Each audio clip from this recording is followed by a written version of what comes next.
אני עידו מפטרוש, מה שלומכם? באתי להסביר לכם קצת איך משתמשים במכונה שלנו לשטיפת הכלבים בשירות עצמי.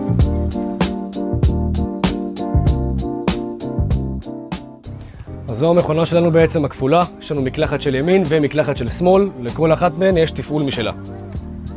אז אנחנו פותחים את הדלת, קודם כל מכניסים את הכלב בצורה בטוחה לאמבטיה, וכמובן שמורידים לו את הרצועה ומחברים את ההוק לקולר.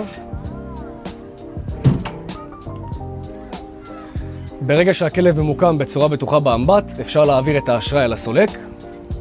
ברגע שהעסקה אושרה, 10 דקות התחילו לרוץ. אז יש לנו שמפו בעצם, יש לנו שטיפה, ששטיפה זה בעצם מים. השלבים שאנחנו ממליצים עליהם, להתחיל משמפו, שכמובן יוצא ביחד עם מים ומקציף את הפרווה של הכלב. מים, פירוש, שזה בעצם שמן עץ התה האוסטרלי, שזה שמן טבעי, שטוב לפרווה של הכלב, עושה לו ברק, ריח טוב, וכמובן מרחיק פרושים ומזיקים. לאחר מכן, שוב שטיפה, מרכך, בעצם סיום הפעולה ושהכל יהיה בעצם פרווה נוצצת כמו שצריך. שוב שטיפה, יבוש חלש לכלבים קטנים יותר, יבוש חזק לכלבים גדולים יותר. הערה חשובה, לא צריך להחזיק את הכפתור בהולד, זאת אומרת, זה כפתור, לחצתם עליו, הוא יתחיל לעבוד. כל כלב ומה שהוא אוהב, יש לנו פה הרבה עוצמות ווסתים שאפשר להשתמש בהם. יש כלבים שיותר גדולים ולא יפריע להם להשתמש בווסת שהוא כזה, או כזה. זה שהוא ג'ט או שאואר, מקלחת. אז לתחילת השטיפה לחצנו על מספר 1, שהוא בעצם משייך לנו שמפו ומתחיל להוציא לנו את החומר מהצינור אחרי 3 שניות. אז שימו לב שכל החומרים בעצם יוצאים מאותו צינור. הצינור שלנו בעצם תוך 3 שניות מוציא את החומר שלחצתם עליו. לחצתם על שמפו, יצא שמפו. לחצתם על מרכך, 3 שניות לאחר מכן יצא המרכך מאותו הצינור.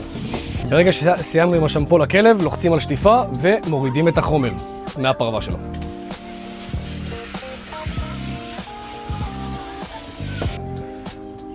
לחצנו על פירוש, שזה בעצם שמן עץ התה האוסטרלי, שעושה את הפרווה מלאת ברק, מרחיקה פרושים ומזיקים וריח טוב.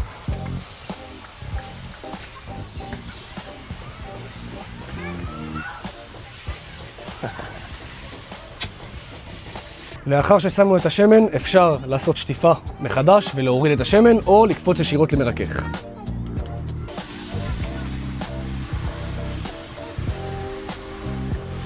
לאחר שסיימנו עם כל החומרים, אנחנו עוברים לשטיפה סופית, בעצם להוריד את כל החומרים שעל הכלב בזמן השטיפה. אז הגענו לשלב האחרון, סיימנו עם השמפו, סיימנו עם השמן, סיימנו עם המרכך, הורדנו את כל החומרים מהכלב, הכלב עכשיו רק עם מים עליו. אנחנו עוברים לייבוש, יש לנו ייבוש חלש, ויש לנו ייבוש חזק יותר, זה בעצם לכלב קטן או גדול, בגדול גם כלב קטן יכול לקבל את הייבוש הגדול, תלוי איך הוא מגיב לו.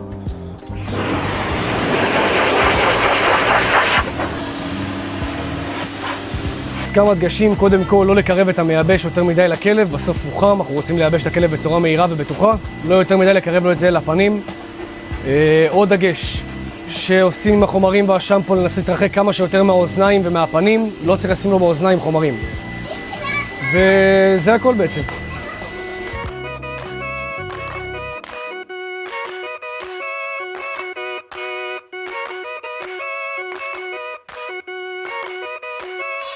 אז ברגע שהוצאנו את הכלב מהאמבטיה ווידאנו שהשער סגור כמובן, כדי שלא ילך להתלכלך או להתערב עם כלבים אחרים שאנחנו לא רוצים שיהיה, אנחנו מוודאים שהמתקן נקי, לוחצים על חיטוי האמבטיה ב-30 שניות שהם על חשבוננו.